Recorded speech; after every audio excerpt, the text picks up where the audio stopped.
देखिए मित्रों, जैसा मैंने पहले बताया आपको कि बजट से पूर्व की जो तैयारी के नाते से बैठकें हैं, एक बैठक हमने सामूहिक की है, बहुत से विभाग और उनके सेक्रेटरी सब आए थे, लेकिन कुछ विभागों की अलग से एक्सक्लूसिव बैठक तय की थी। उसमें अर्बन लोकल बॉडीज़ है, रूरल डेवलपमेंट है, हेल्थ है, एजुकेशन है। तो उसमें आज अर्बन लोकल बॉडीज़ के सभी हमारे जो डीएमसीज हैं उनको बुलाया था, अधिकारी सारे डिपार्टमेंट के थे और सब बातों पर चर्चा की गई। जो अभी तक करते आ रहे हैं उसमें और आगे कैसे बढ़ सकते हैं, ताकि एक स्थानीय तौर पर भी हर एक लोकल बॉडी अपने अपने बजट बनाए और उस बजट में जो उनकी अपेक्षाएं हैं प्रदेश से वो रखें। हमारा जब बजट 2 तारीख को उसके एस्टिमेट्स हो जाएंगे, हमने जो उनके लिए एलोकेशन करनी है उसमें हम अपनी ओर से घोषित करेंगे और बाद में 15 तारीख के बाद 15 मार्च से लेकर के और 30 मार्च के बीच में सभी अर्बन लोकल बॉडीज अपने अपने बजट बना करके और उसकी सूचना प्रदेश को भेज देंगे, ताकि किसी प्रकार की कोई उनको गाइडेंस देनी है तो उसके बाद वो गाइडेंस भी उनको दे सकें। रियलिस्टिक बजट उनका बने। बजट तो पहले भी बनते हैं, लेकिन ध्यान में यह है कि अभी उतनी गंभीरता से वो बजट नहीं बनाए जाते और रियलिटी से काफ़ी दूर रहते हैं। लेकिन अभी रियलिटी के नज़दीक आकर के बजट बनाएं ताकि प्लानिंग ठीक बने और फिर उनकी अपनी एक जो सेल्फ गवर्नमेंट है उसका एहसास भी उनको हो, क्योंकि इनकम, निश्चित इनकम प्रदेश से, सेंटर से जो फंड्स मिलते हैं वो तो है ही है, अपनी स्वयं की इनकम भी कैसे वो बढ़ा सकते हैं जिसमें से अपने विकास के कामों को तेज़ गति से कर सकें।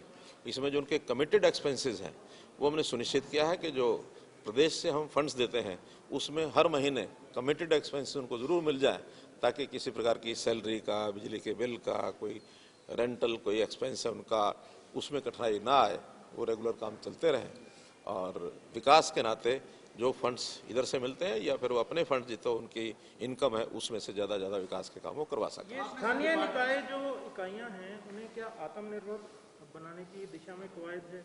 क्योंकि अगर जिस तरह से एक्सरसाइज है वो जैसे फिर लोगों पे टैक्स भी आएंगे। और देखिए 74वां अमेंडमेंट जो हुआ था संविधान में, उसमें ये कहा गया है कि ये सब स्थानीय जो इकाइयां हैं, चाहे पंचायती राज है, चाहे अर्बन लोकल बॉडीज़ हैं, वो अपने पैरों पर खड़ी हों और उनमें 18 फंक्शंस बताए गए हैं कि वो 18 फंक्शंस वो अपने आप करें। उसमें फंड्स केंद्र से भी आते हैं, प्रदेश से भी जाते हैं। हमारा जो स्टेट फाइनेंस कमीशन है उसके माध्यम से हर वर्ष कितने फंड्स जाने हैं, जैसे पिछले वर्ष 6% का एक कमिटमेंट था, इस बार 7% का किया है। बल्कि इस बार कमीशन ने रिकमेंड किया कि 2% फंड्स स्टेट गवर्नमेंट अपने हाथ में अलग से वो जो कम आय की जो हमारी म्यूनसिपैलिटीज़ हैं उनको देने के लिए डिस्क्रिशन भी अपने हाथ में रखें।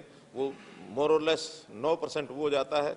2% जो रजिस्ट्रेशन का यानी जो मिलता है स्टाम्प ड्यूटी, वो स्टाम्प ड्यूटी भी उनको अलग से दी जाती है।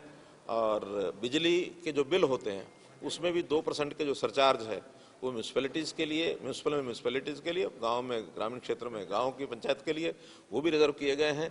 इसलिए वहाँ स्थानीय इकाई पर इनकम कैसे ज़्यादा बढ़े, इसके लिए प्रदेश भी सहायता करता है। स्थानीय तौर पर कुछ योजनाएं वो बना सकते हैं, लेकिन बहुत बड़ा कोई टैक्सेस का बोझ स्थानीय जनता पर उनके कारण से आएगा ऐसा नहीं है। इसमें गाइडेंस तो स्टेट की ओर से उनको दी जाती है। अभी नई एडवर्टाइजमेंट पॉलिसी हम लेकर के आ रहे हैं, उसमें भी म्यूनसिपैलिटीज़ की इनकम का काफ़ी बड़ा साधन बनेगा।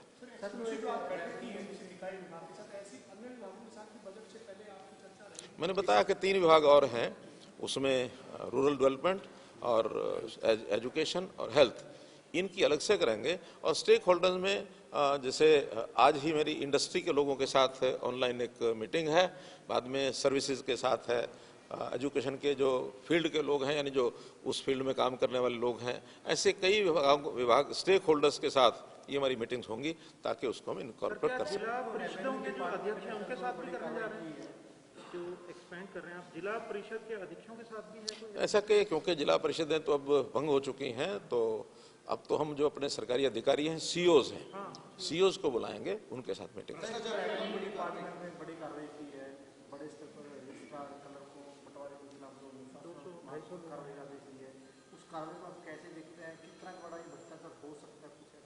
देखिए, क्योंकि मिस हैंडलिंग तो कुछ लोगों ने की है, खास करके हमने भ्रष्टाचार को रोकने के लिए या जो अनप्लैन्ड डेवलपमेंट चल रही थी उसमें 7A को लगा करके, ताकि जो अनअप्रूव्ड कॉलोनीज जो जगह जगह बनने की जो एक प्रवाह चला हुआ था उसको रोकने के लिए नहीं बनाया था।